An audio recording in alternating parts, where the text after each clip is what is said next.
안녕하세요. 저는 전통 디저트 가게를 운영하는 40대 여성입니다. 제가 자영업자가 된 지는 이제 겨우 4년이 좀 지났는데요.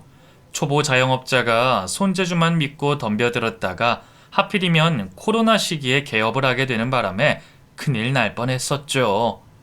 제대로 시작해보기도 전에 쫄딱 망하는 건 아닌가 싶어 매일 잠도 못 이루고 고생이었는데 다행히 코로나 특수의 택배 발송을 시작하며 무사히 고비를 넘겨서 지금은 없어서 못 팔 정도로 대박이 난 대박집 사장이 됐습니다. 가게를 차리고 몇 년 동안 웃고 울고 별의별 일들이 다 있었지만 저는 단 한 번도 제 가게를 차린 것에 후회는 없어요. 가족들 챙기랴 가게 보랴 바쁘지만 적어도 지금은 내 손으로 돈을 벌고 아이에게도 자랑스러운 엄마가 됐다는 게 너무 행복하기만 합니다. 결혼하고서 가족들만 위하며 살아온 제 인생의 주도권을 이제서야 다시 쥔 기분이네요. 저도 결혼 전까지는 회사 다니며 열심히 직장 생활을 했었지만 아이 때문에 오랫동안 집에만 있었거든요. 아이가 아파서 엄마 손길이 필요했기에 어쩔 수 없이 제가 아이를 맡고 남편 혼자 외벌이를 하게 됐죠. 아이 병원비만 매달 몇십만 원씩 들어가는데 벌이는 많지 않다 보니 지난 10년간은 저희 식구 모두들 힘든 터널 속을 걸었던 것 같습니다. 그러다 이제는 남편 벌어오는 월급보다 제가 10배는 더 벌고 있으니 가게를 열게 되며 제 인생이 송두리째 바뀌었다 할 수 있겠네요. 저는 이 영광과 감사를 전부 저희 시아버지께 돌리고 싶습니다. 제게 가게를 차려보라고 돈을 건네신 것도 제 손맛이 좋다며 응원을 해주신 것도 전부 저희 시아버지였거든요. 아버님이 아니셨더라면 저는 아마 지금도 여전히 집에서 부업이나 하며 아이 보랴 집안일 하랴 남편 혼자 버는 월급으로 아등바등 살았을 겁니다. 그래서 오늘은 바쁜 시간 짬을 내어 저와 시아버지에 대한 사연을 보내보려고 해요. 남편과 저는 지인의 소개로 만나 2년 연애 끝에 자연스럽게 결혼을 한 케이스였습니다. 저희는 평범한 가정에 평범한 환경에서 자라 성적 맞춰서 들어간 대학을 졸업하고 졸업 후에 불러주는 회사에서 열심히 일하며 하루하루를 성실하게 살아가는 평범한 사람들이었어요. 그렇게 남들 살아가는 사이클에 자연스럽게 맞춰 살다 보니 2년 정도 만났으면 이제는 당연히 결혼해야지 하며 결혼 준비를 하게 됐죠. 그때는 남편이 30에 제가 20대 후반이라 저희도 직장 생활을 오래 하지도 못했고 저나 남편이나 학자금 대출 갚고 생활비 쓰느라 모은 돈도 많이 없는 상태였어요. 어쩔 수 없이 부모님 도움을 받아야 신혼집을 구할 수 있던 시절이었죠. 제 주변만 봐도 보통 다들 그렇게 부모님 도움 받아 결혼 준비를 한다지만 저나 남편이나 각자 집안의 장남 장녀였던 탓에 다 키운 자식들이 결혼하면서까지 부모님께 손을 벌린다는 게 죄송스럽기만 했습니다. 게다가 가뜩이나 그때는 시아버님이 하시던 가게가 불경기라 형편도 좋지 않았고 저희 부모님도 사정이 여의치 않으셔서 빚이라도 내어 도와주시겠다고 하시는 도움을 차마 받기가 죄송스러웠어요. 그래서 저희는 어렵더라도 작게 시작하기로 마음먹고 저희 힘으로 결혼을 준비하기로 했습니다. 저희 예산에 들어맞는 집을 구하다 보니 깔끔한 아파트 같은 건 바라지도 않았고 조금 언덕에 위치한 작은 빌라 전세에서 신혼을 시작하기로 했습니다. 자식들끼리 알아서 결혼하겠다고 하면 어른들이 좋아하실 줄 알았는데 생각보다 그렇지도 않더라고요. 너는 대학까지 나온 애가 겨우 그런 남자 만나서 시집 가는 거니? 아니 집은 당연히 남자 쪽에서 해와야지. 그런 것도 못하면서 무슨 결혼을 하겠다고. 네가 좋아서 결혼한다고 하니 내가 어떻게 말리냐마는. 너 이런 결혼하면 앞으로도 고생할 거 각오해라. 없는 집 시집 가서 좋을 거 없는 거야.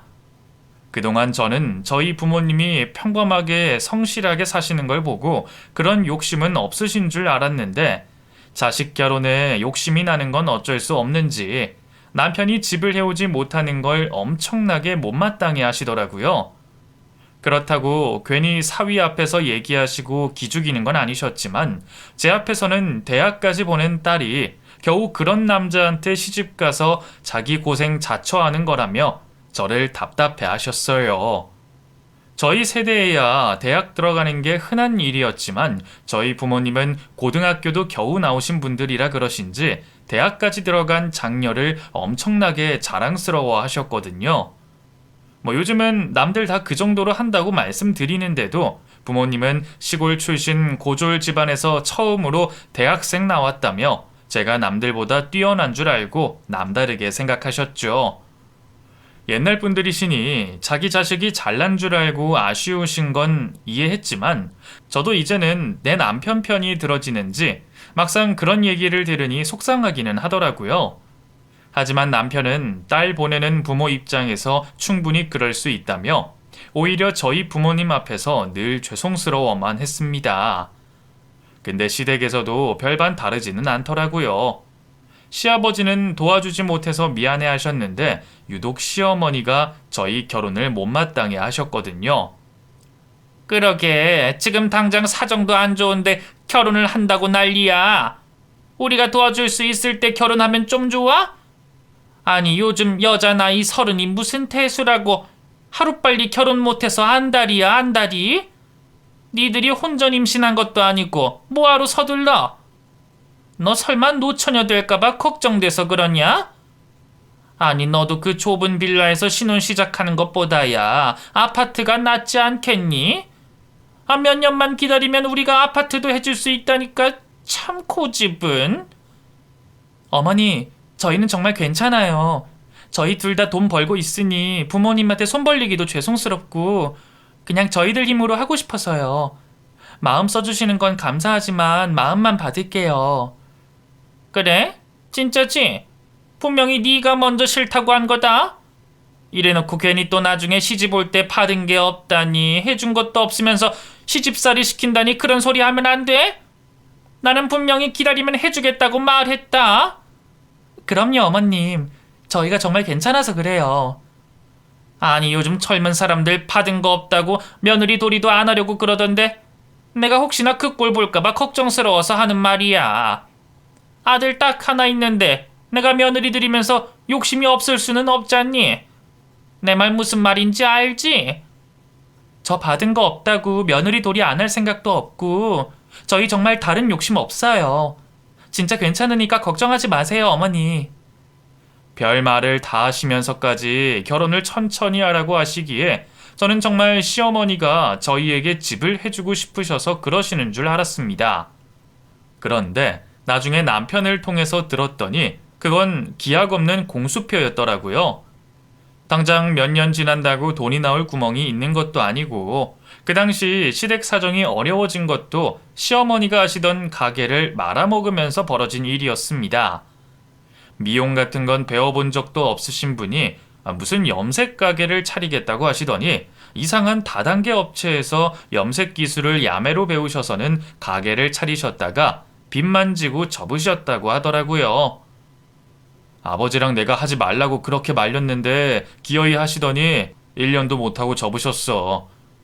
근데 그 1년 동안 매출이 거의 안 나와서 매달 월세는 다 빚으로 남고 나중에 접을 때는 권리금도 못 받아서 결국 몇 천만 원 적자였다니까. 심지어 그 돈이 아버지가 나랑 동생 나중에 결혼할 때 쓰시려고 모아두셨던 결혼자금이었거든. 물론 당시에는 나도 몰랐지. 아버지도 나중에야 아시고 황당해 하셨지만 이미 벌어진 일을 어떻게 하겠어. 근데 그 와중에 내가 결혼하겠다고 하니까 엄마도 괜히 찔려서 그러시는 거지. 그러니까 우리 엄마 말은 별로 귀담아 들을 필요 없어.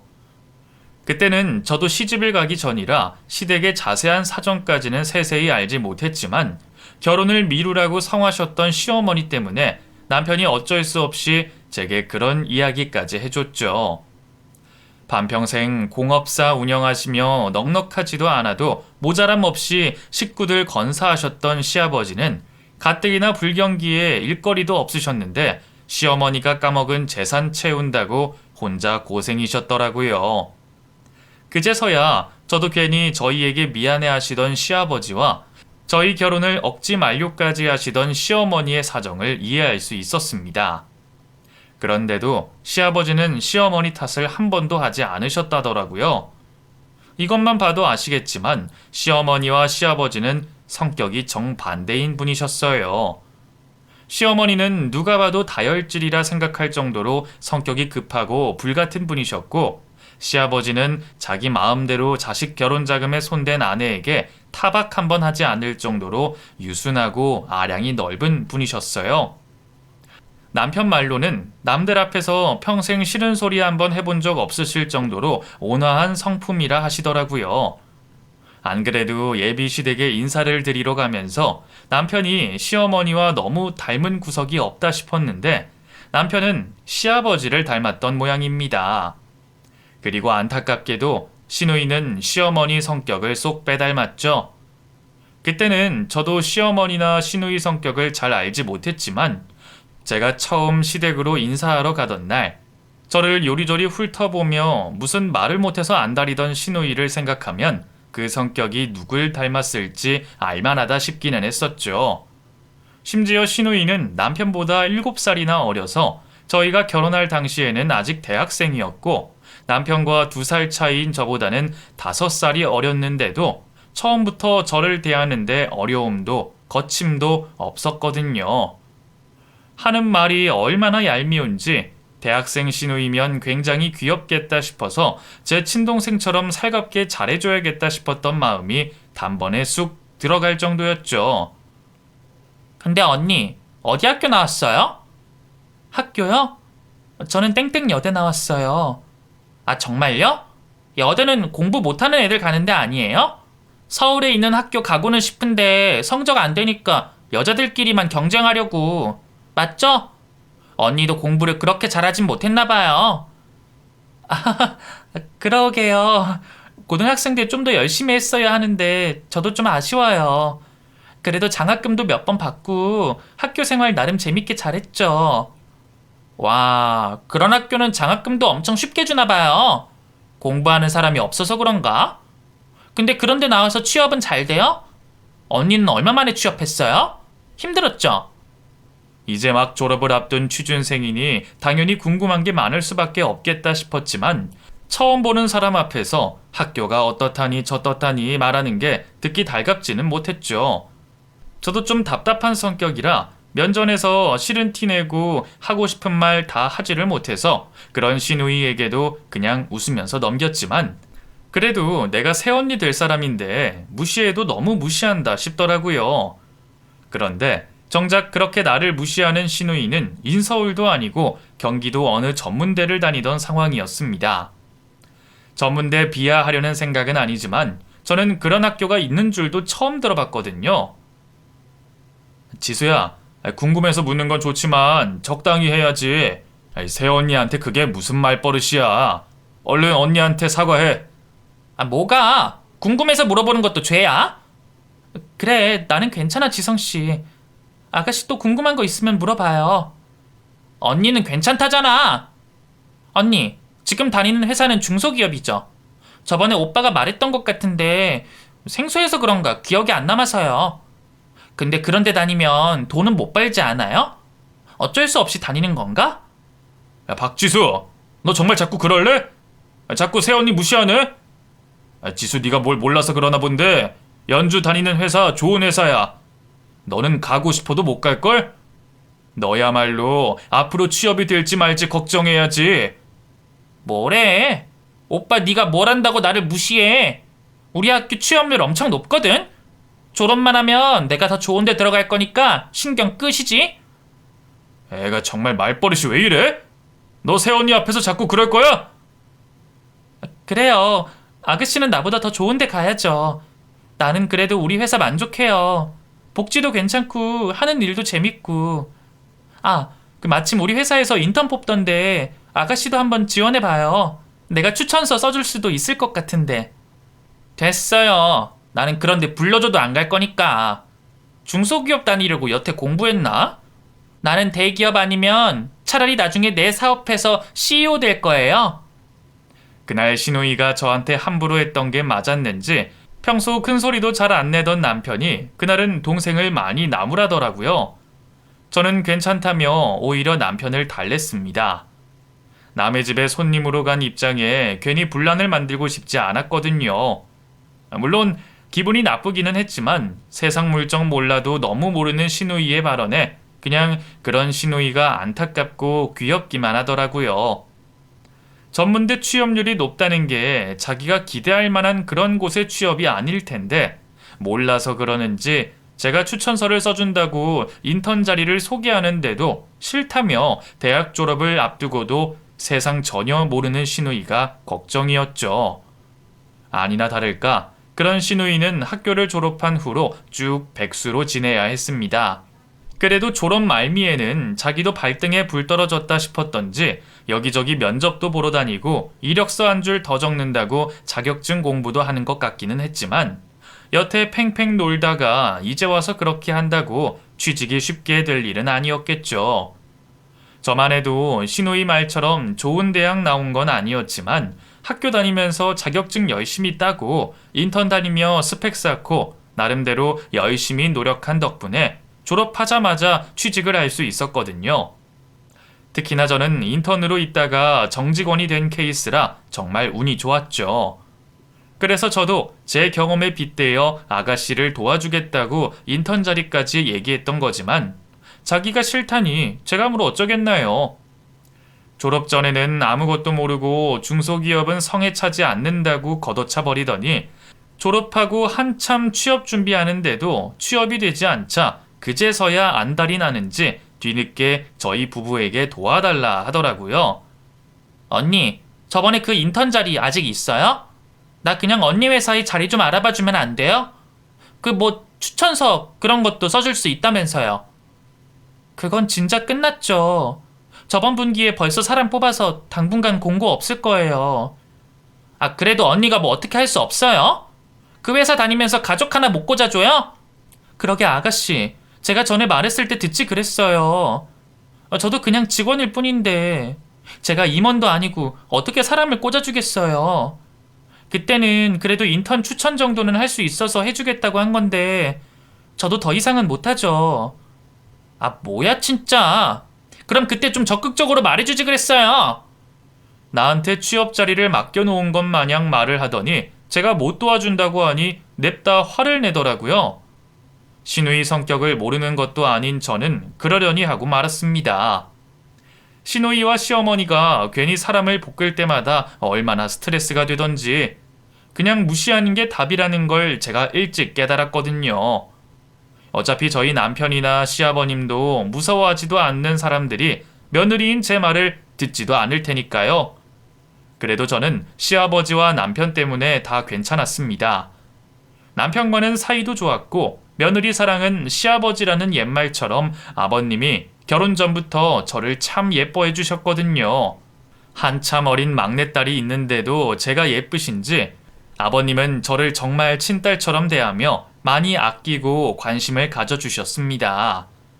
아가, 이리 와봐라. 아버님이 다른 식구들 몰래 부르셔서 가보면 아버님이 뒤에 뭘 숨기고 계시다가 저한테 슬쩍 내어주셨거든요. 아가, 이거 이따가 집 갈 때 가져가서 먹어라. 지성이 주지 말고 꼭 너 혼자 먹어. 이게 뭐예요, 아버님? 어머, 이거 통영 꿀빵 아니에요? 저 이거 먹고 싶었는데 어떻게 하셨어요? 네가 전에 TV 보다가 먹고 싶다 말했던 게 기억나서 말이야. 너 이거 먹고 싶다 그랬잖아. 아버님 통영 다녀오셨어요? 이걸 어떻게 구하셨어요? 아니, 내가 다녀온 게 아니라 친구가 다녀왔다면서 주더라고. 그래서 많이 없으니까 너 혼자 먹으라고. 저도 그제서야 제가 식구들과 TV를 보다가 꿀빵을 보고 먹고 싶다고 했던 게 기억이 났습니다. 그때도 그냥 제가 지나가는 말로 했던 말을 아버님이 기억하고 계셨던 모양이었어요. 내가 직접 가서 사다 주면 좋은데 멀어서 가볼 수가 있어야지. 근데 친구놈이 마침 놀러 갔다 왔다고 주니까 얼마나 고맙니? 다음에 직접 가서 사다 줄 테니까 이건 너 다 먹어라.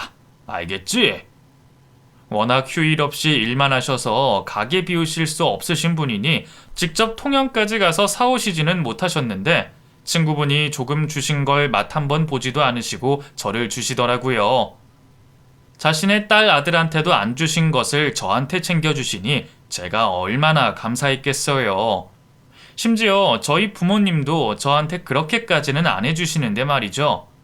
저를 늘 생각하시고 챙겨주시는 아버님께 저는 정말 감사할 수밖에 없었습니다. 꼭 그런 먹을 것이 아니더라도 아버님은 저를 참 많이 신경 써 주셨어요. 시댁 식구들 중에 남편 말고 저한테 관심을 두는 건 아버님밖에 없었으니까요. 들어보셨으니 저희 시어머니 성격을 대충 아시겠지만 어머니가 며느리한테 살갑게 하시는 분은 아니시거든요. 사실 제가 아버님 얘기를 보내지 않았더라면 저희 시어머니 사연을 먼저 써서 보냈어야 할 정도였죠. 워낙 다혈질이라 그러신 건지 평소에도 해야 할 말, 못할 말 가리는 것 없이 거침없으시고 식구들은 물론이고 남들한테까지 성질대로 하시는 바람에 늘 사건 사고가 끊이지 않으시는 분이셨어요. 유순한 아버님은 그런 시어머니를 말리지 못하시니 어머니가 더 날개 다른 듯 성질대로 살아오셨겠죠. 워낙 남들한테도 공평하게 그러시는 분이라 저한테 함부로 하시는 것도 차별이라는 생각은 들지 않았지만 그래도 제가 시어머니께 들은 막말들을 생각하면 기분이 좋지만은 않네요. 그나마 말뿐이어서 다행이라 해야 할지 몰라도 좋은 시어머니가 아님은 확실하죠.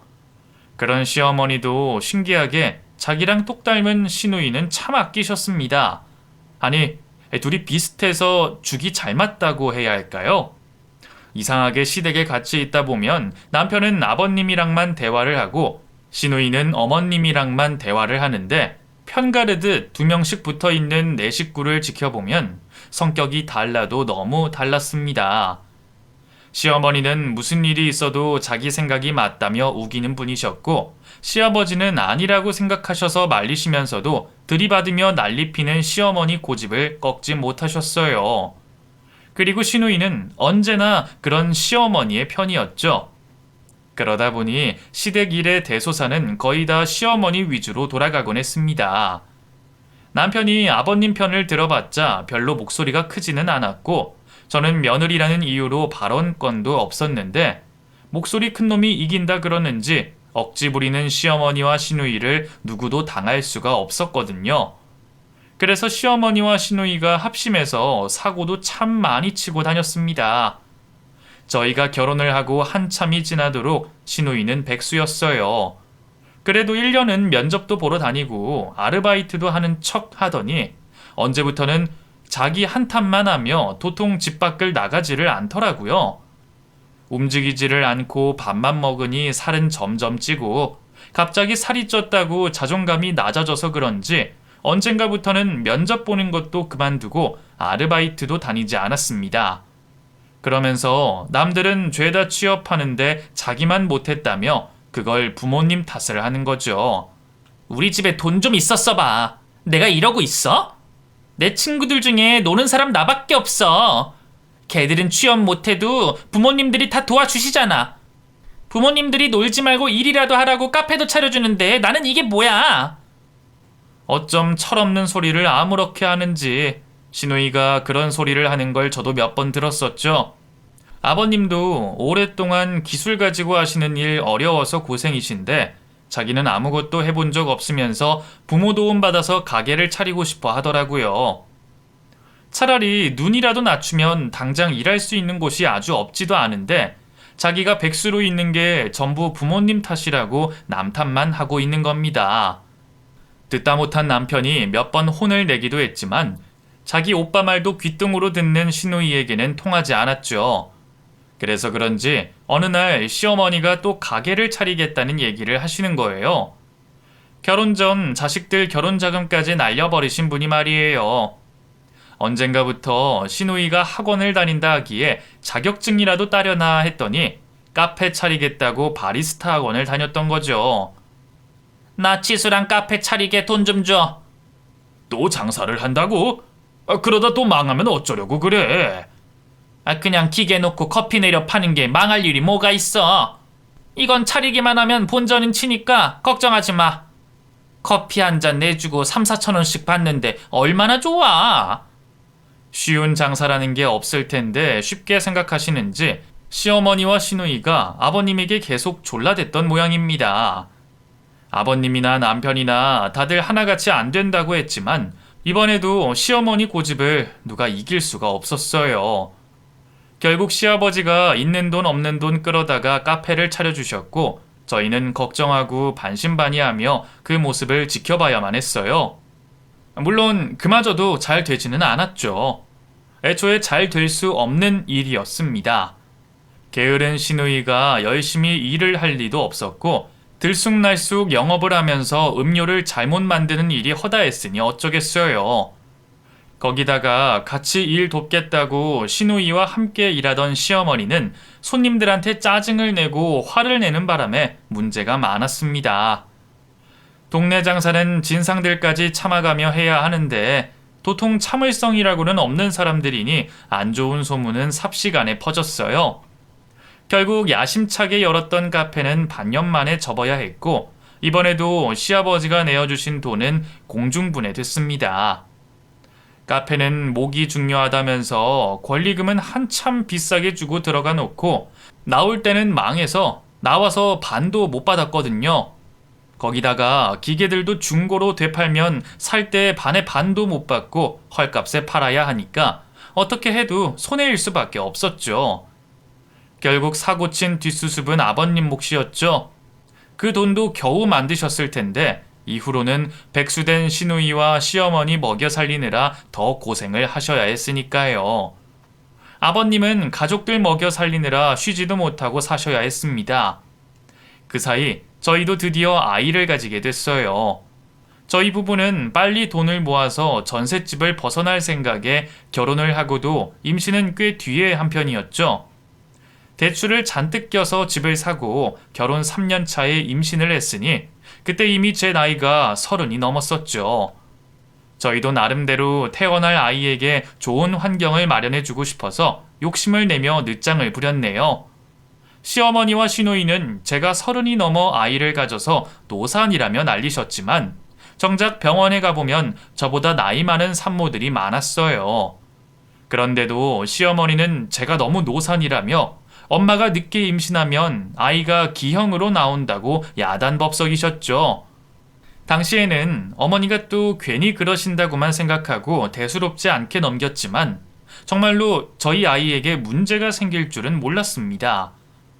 저희 아이는 미숙아로 태어나자마자 인큐베이터에 들어가게 됐고 다 자라지 못하고 엄마 뱃속을 나오는 바람에 1년간 병원 신세를 지며 많은 고생을 해야 했습니다.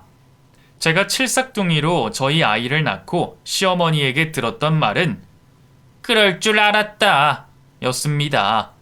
물론 어머님도 할머니 된 입장에서 손자가 그렇게 된 게 무척 속상하고 힘드셨겠죠. 근데 누구보다 힘든 건 아이의 엄마인 제가 아니었을까요? 그러게 너 이미 노산이라 일 그만두고 조심하라고 했더니 그 고집을 부리고 회사 다닌다고 난리를 피우더니 애가 이렇게 된 게 다 네 탓이야. 애 하나 제대로 품지도 못하고 이게 뭐하는 짓이니? 아이, 그러고 싶어서 그런 것도 아닌데 왜 그렇게 말을 해? 제일 힘들 애들한테 그러지 말어. 당신은 가만히 있어. 당신이 맨날 며느리더러 오냐오냐 하고 하니까 애가 내 말을 안 듣지. 그러게 진작 내 말 따라서 일찍 아이 가지고 일도 그만뒀으면 이런 일이 있었겠어? 지 새끼 생각하는 건 눈꼽만큼도 없는 건지 고집 피우다가 아주 잘했다. 그날 시어머니는 아이를 낳고 인큐베이터에 보내 아이를 한 번 품에 안아보지 못한 채에 그런 막말을 쏟아내셨습니다. 옆에서 남편과 시아버님이 말리셔도 소용이 없었죠. 다른 말은 다 그냥 한 귀로 듣고 흘리더라도 그 말은 10년 가까이 된 지금까지도 도저히 잊혀지지가 않네요. 시어머니가 그런 말씀을 하지 않으시더라도 이미 충분히 괴롭고 힘들던 저였는데 말이에요. 덕분에 저는 아이가 그렇게 된 게 모두 제 책임인 양 너무나 괴로운 시간을 보내야 했습니다. 퇴원을 해서도 아이가 병원에 있는데 내가 몸조리를 어떻게 하냐 싶어서 조리도 제대로 하지 못했어요.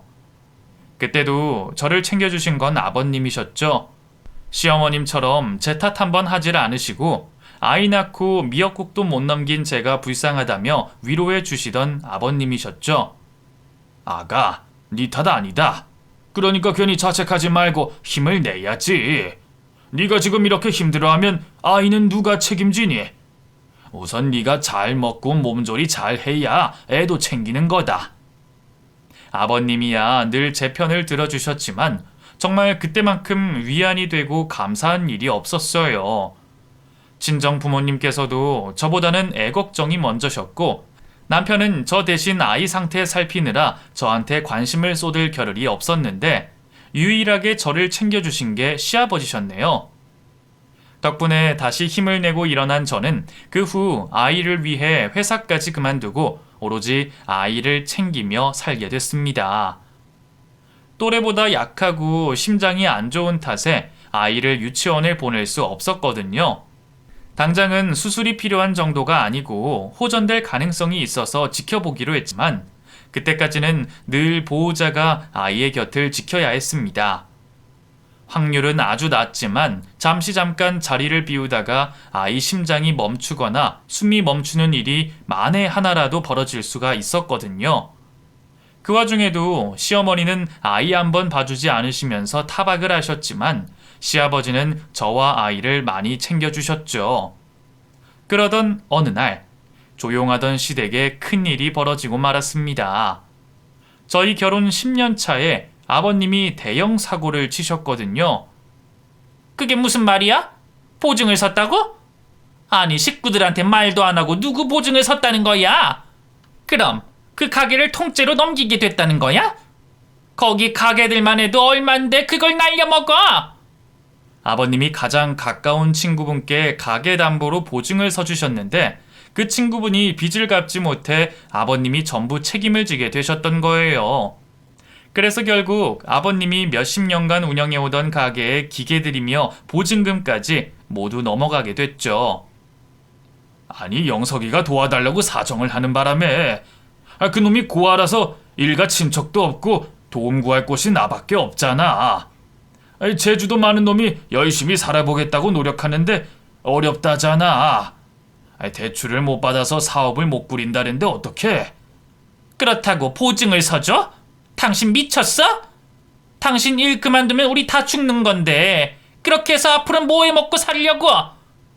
보증 서줄 때는 그런 걱정 안 했어? 당신은 친구가 더 중요해. 아니 조금만 기다리면 영석이가 해결한다고 그랬어. 영석이 좋은 놈인 거 당신도 알잖아. 지금 사정이 그래서 그런 거지 나 배신할 놈 아니야. 우리 조금만 기다려보자, 응? 내가 당신을 왜 기다려? 나 앞으로 당신이랑 같이 살 생각 없어. 그러니까 당장 짐 싸서 나가버려. 여보, 당신이 화 많이 난 건 알지만 나가라니. 집을 나가면 내가 어디 가서 살아? 내가 잘못했어. 조금 이해 좀 해줘, 응? 이해를 해달라고? 그걸 왜 내가 이해를 해야 해? 어딜 가든 당신 사정이니까 당신이 알아서 하고 나 당신이랑 이혼할 거야. 이혼이라고? 아니 당신 너무하는 거 아니야? 내가 집을 날렸어? 전 재산을 날렸어? 내 가게 담보로 잡은 것 가지고 정말 이렇게까지 해야겠어? 먼저 말 안 하고 사고 친 건 당신이야. 나 당신 같은 사람이랑 못 사니까 이혼해. 시아버지가 가게를 접으시며 쫄딱 망하자 어머님은 아버님께 이혼을 하자며 아버님을 맨몸으로 쫓아내셨습니다. 그래서 결국 아버님이 갈 곳 없이 저희 집으로 오셨더라고요. 집에 계시는 동안에도 눈치 보느라 식사를 못 하셨는지 쫄쫄 굶은 채로 말이죠. 아가, 나 그 국밥 한 그릇만 사다오. 아버님 정말 쫓겨나신 거예요? 어머니 문 안 열어주신대요? 집 앞에 계속 서 있어 보고 전화도 해봤는데 소용없더라고. 심지어 며칠 동안 밥도 못 먹어서 내가 정말 기력이 없어서 말이다. 미안한데 밥만 먹고 갈 테니까 밥 좀 사주련. 저는 그런 아버님께 급히 식사를 챙겨드렸습니다. 마침 아이 해주려고 사둔 불고기거리가 있어서 다행이었죠. 이제 겨우 5살 돼서 아직 어린아이는 할아버지가 집에 오셨다고 좋아만 하는데 아버님은 웬일로 어린 손주 재롱에도 웃지를 못하셨습니다. 사실 아버님이 어떤 마음일지 저도 잘 알았어요. 그동안 가족들 위해 희생만 해오셨던 분이 친구분 믿고 도와주고 싶으셨는데 일이 이렇게 돼 여러모로 마음이 복잡하셨겠죠. 잘못은 했으니 말도 못하고 친구를 원망도 못하고 저는 그런 아버님이 너무 안쓰러웠습니다. 시어머니야 그렇게 화를 내신다고 해도 저는 아버님을 외면할 수가 없었습니다. 솔직히 제가 시어머니보다 시아버지 편이라 그런지 쫓아낸 시어머니가 너무하다 싶었어요. 정작 시아버지는 시어머니 때문에 큰 손해를 보고도 말 한마디 안 하셨잖아요. 그래서 저는 이번 일이 아무리 큰 일이어도 가족끼리 화합해서 넘어가야 한다 생각했습니다. 적어도 어머니는 누구보다 아버님을 이해하셔야 하는 게 아닐까 싶었죠. 그런데 돈 못 벌어오는 가장은 필요 없다면서 쫓아내고 이혼 얘기까지 하시다니 시어머니가 너무하다 싶은 생각밖에 들지 않았어요. 아버님, 그러지 말고 그냥 여기서 지내세요. 준성이 방 비워드릴게요. 아유, 아니다. 나 밥만 먹고 갈 거야. 나도 갈 곳이 있다. 어디 가시게요? 어디 뭐 친구분 댁에서라도 지내시게요? 아들 집 두고 불편하게 뭐하러 그러세요? 아니, 내가 여기서 지낸다는 거 알면 네 시엄마가 가만히 안 있을 텐데. 찾아와서 괜히 난동이라도 부리면 어떡하냐? 어머님 몰래 계시면 되죠. 제가 모른 척하고 있을 테니까 그냥 여기 계세요. 아버님 다른 데서 고생하시는 꼴 저희 못 봐요. 그리고 아버님 계시면 준성이도 좋아할 텐데 당분간 일도 못 하시니 저랑 준성이 도와주세요. 저는 어린 손자 돌봐달라는 핑계로 시아버지를 붙잡았습니다. 아버님이 갈 곳이 있다고 해봐야 어디 쉼터나 찜질방 정도일 텐데 어딜 가서 눈칫밥 드시는 게 싫었거든요. 제가 손자 핑계까지 대면서 끈질기게 붙잡자 아버님은 마지못해 그러기로 하셨습니다. 아이도 할아버지와 지내는 걸 좋아하고 남편도 아버님 걱정이 많았는지 다행이라 그러고 저도 이렇게나마 아버님께 은혜를 갚으려나 싶어서 마음이 놓였습니다. 그래서 이대로 시어머니와 시누이한테 비밀로 하면 걱정 없겠다 싶었는데 눈치가 워낙 빠른 시어머니가 어느 날 불시에 집에 들이닥치시더라고요. 어머님, 연락도 없이 어쩐 일이세요? 왜? 내가 오면 안 될 곳이라도 왔니? 집에 있었으면 빨리 문을 열 것이지 왜 이리 오래 걸렸어? 아, 제가 화장실에 있느라 소리를 못 들어서요. 그래? 뭐 그럼 집에 너 혼자 있니? 아니요, 준성이도 있죠. 준성이 지금 낮잠 자고 있어요. 설마 너희 시아버지 여기 있는 건 아니고? 그게 무슨 말씀이세요? 아버님이 왜 저희 집에 계세요? 그날 이후로 저희들이랑도 연락이 안 되는데요. 어머님은 연락되세요? 이 양반이 어디 갈 곳이 없는데 말이야. 여기 아니면 대체 어딜 간 거야? 혹시 모르니까 방 좀 뒤져봐도 되겠지? 어머니, 여긴 정말 안 오셨다니까요. 오셨으면 제가 말씀드렸겠죠. 시어머니는 아버님이 저희 집에 계시는지 확인을 하겠다며 화장실이며 안방이며 심지어 낮잠 자고 있는 손자의 방까지 벌컥 열어 뒤져보셨습니다. 얼마나 철저하신지 자는 아이를 옆에 두고 아이 옷장까지 열어보시더라고요. 아버님을 베란다 보일러실에 숨겨둔 저는 혹시 들킬까 싶어 가슴이 조마조마했습니다. 다행히 어머님은 시아버지를 찾지 못하셨고 화가 나셨는지 제게 엄포를 놓고 돌아가셨죠. 너 혹시나 그 인간 숨겨주거나 도와주면 가만 안 둔다? 니들까지 이혼시킬 거야. 알았어? 예, 그럼요. 아버님 연락 오면 꼭 말씀드릴게요. 아우, 진짜 이 인간은 대체 어디 숨어서 안 나오는 거야? 이혼을 하던가 인감을 내놓던가 해야지. 그 인간 없을 때 집 처리해버리려고 그랬더니 도와주질 않네. 아빠는 진짜 끝까지 도움이 안 된다. 가족들 배신하고 친구 도왔으면 염치라도 있어야지. 사람을 끝까지 고생시키네?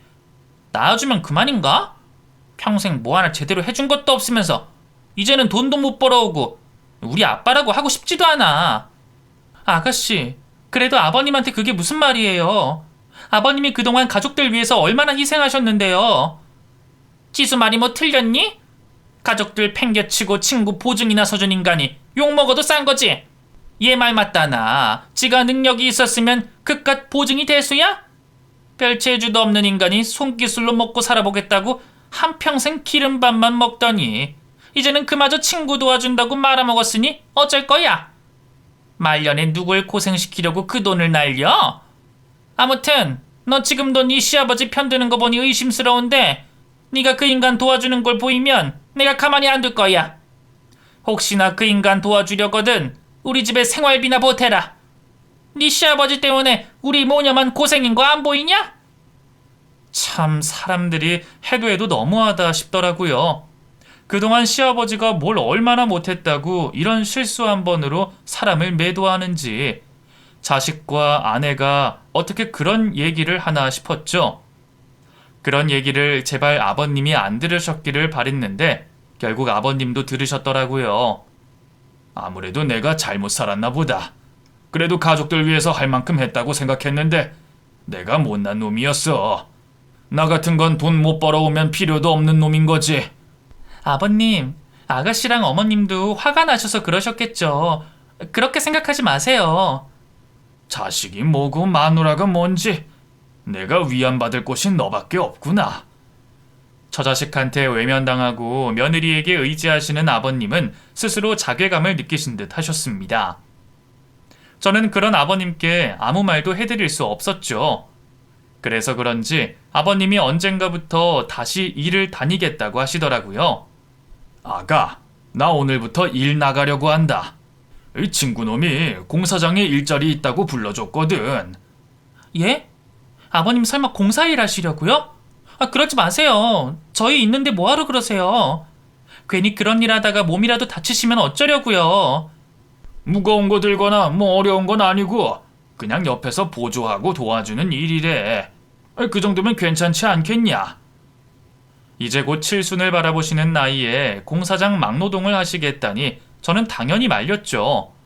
그러다 혹시 다치기라도 하실까 걱정이었거든요. 아버님이야 얹혀 사신다 생각하시니까 마음 불편하실 건 알지만 제 입장에서는 아버님이 제발 편히 계셨으면 했어요. 하지만 자식들한테 기대시는 게 싫으신 아버님은 기어이 고집을 부리며 일을 다니셨고 저는 그런 아버님을 도저히 말릴 수가 없었습니다.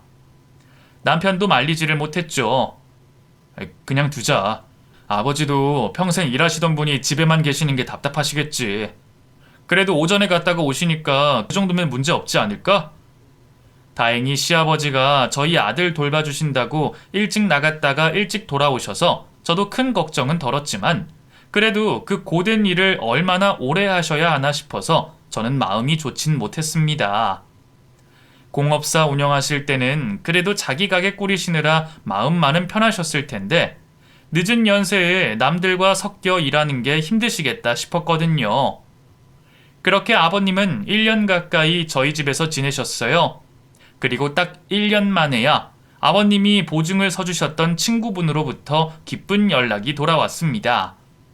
아버님 말대로 배신을 하실 분은 아니셨던지 그 친구분이 다시 사업을 일으키셨더라고요.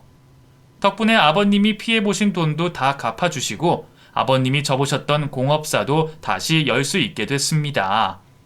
거기다가 그동안 마음고생시켜서 미안하다며 무려 5억 원의 수익금까지 받게 되셨어요. 아버님, 정말 다행이에요. 그럼 이제 가게 다시 하시고 집으로 돌아가시면 되겠어요. 게다가 5억이라니 이렇게 수익금까지 나눠주시고 정말 고마운 친구분이시네요. 내가 그놈이 다시 일어설 줄 알았어. 절대 배신할 놈은 아니거든. 그러게요. 세상에, 저 이렇게 많은 돈 처음 봐요. 아가, 이 돈 내가 너 주마. 그동안 나 도와준 보답이다. 예? 그게 무슨 말씀이세요? 아버님은 갑자기 친구분께 받은 5억이 들어있는 통장을 제게 내미셨습니다. 저는 얼떨떨해서 무슨 말인가 싶었죠. 아니에요, 아버님. 이건 아버님이 쓰셔야죠. 가져가셔서 어머님한테 생색도 내셔야 하잖아요. 아니야. 이 돈은 너한테 주고 싶구나. 어차피 나한테는 없던 돈이었고 나는 가게만 다시 열면 되잖니. 그리고 네 시애미한테 생색낼 필요 없어. 나 그 사람이랑 이혼할 생각이다. 진작 마음 먹었었던 일이야. 집 하나 있는 거 그 사람 주면 지수랑 둘이 굶어 죽지는 않겠지. 그 정도면 나도 내 도리 다 한 거고, 그리고 나는 가게 다시 열면 거기서 먹고 지내면 되니까 이제라도 갈라서련다. 자식들을 위해서라도 이혼만큼은 안 하실 거라 생각한 아버님이 이혼을 결심하셨다니 저는 너무 충격이었어요. 저는 그러면 더더욱 그 돈을 받을 수 없다며 거절했지만 아버님은 끝까지 제게 통장을 밀어주셨습니다. 너 이걸로 가게라도 차려봐라. 사실 장사는 너같이 야무진 애가 해야 하는 건데 말이야. 그리고 가게 운영하면 네가 가게에서 준성이 데리고 있기도 좋을 텐데 이 회사 다니는 것보다 낫지 않겠냐? 다른 사람은 몰라도 너는 잘할 것 같아서 그래. 그래서 전부터 권하고 싶었는데 그때는 내가 돈이 없었잖니. 그러니까 이 돈으로 어디 하고 싶은 대로 해봐라. 그 말에 솔직히 저도 욕심이 나더라고요. 안 그래도 아픈 아이 두고 복직을 하기 어려워 고민이었는데 자영업을 하면 적어도 아이를 챙길 수 있을 것 같았거든요. 그동안 아픈 아이 챙기느라 간식까지 일일이 만들어 먹이며 솜씨 좋다는 소리를 듣던 저는 결국 아버님의 말씀처럼 가게를 차리기로 했습니다. 그럼 대신 아버님 이혼하시고 저희랑 같이 지내세요. 그러시면 저도 이 돈 받을게요. 그럼 나야 고맙지만 내가 끝까지 니들한테 기대기만 해서 될지 모르겠구나. 자꾸 그런 말씀 마시고요.